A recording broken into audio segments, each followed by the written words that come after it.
and I'm a Route 91 survivor. And survivor is a hard word. It's a hard word for a lot of us to say because, 58 people didn't survive that day. And my wife, Rocio, was one of those. She was shot two feet away from safety. And she was a beautiful person. She saw the positive in people. She lived life. She loved life. She had a tattoo on her side that said, "Just breathe." And when times get tough, she would just breathe. And that really helped her to get through a lot of those struggles. And I'll tell you, for me, that's something I've really tried to live every day. This event was tragic. It was evil.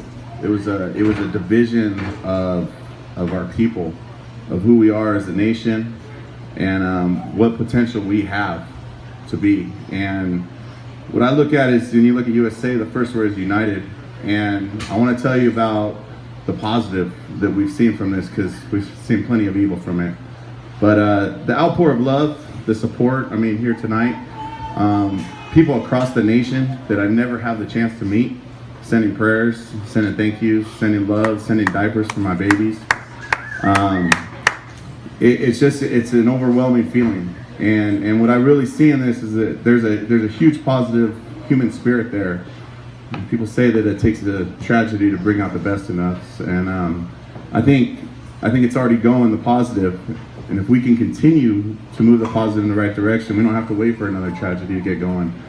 I've seen communities rise up. I've seen people just do things that they normally wouldn't do, and it's just an amazing thing to watch. It's an amazing thing to be a part of, and I know she would be proud. I've been doing some little random challenges on Facebook for people, things that sort of help me, talking about it.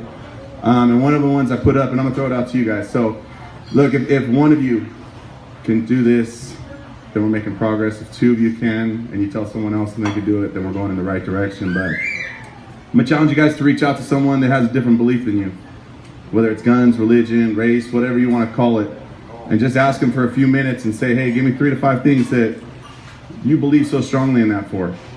What I'm gonna ask is you don't offer any feedback, you don't give any judgment, you don't even give your beliefs unless they ask. The goal is to listen and to understand a little bit more about someone else. And if they're willing enough to ask you what your beliefs are, then give it to them, not in the effort to change their belief, but just to communicate so they can understand you better. And I think the more we understand, the more we become united, the more we listen, and the more we're open, the more the positivity comes out. And so I've been using the hashtag PushThePositive. I think it's an amazing thing. I think if we push it out there, we don't let the system tell us what they want to feed us. We see what actually is possible out there. 2 things I want you to walk away with is push the positive, be prepared, love life, live life, kiss babies, call someone you haven't talked to in a long time. But also protect yourself and your family. Get basic CPR training, first aid, stock up on supplies. We've seen a lot of crazy stuff just with natural disasters and this. You never know what's gonna happen. In California, earthquakes all the time, you never know. Just be prepared, push the positive, be great out there. This is the start of our great nation overcoming adversity and becoming one people, And I'm reminded of from Bob Marley. He said, one bright morning when my work is over, I will fly away home. And I think 58 angels flew away home that night, but the impact that they're making is evident right now. So thank you all very much. America's strong. I love you guys. Thank you.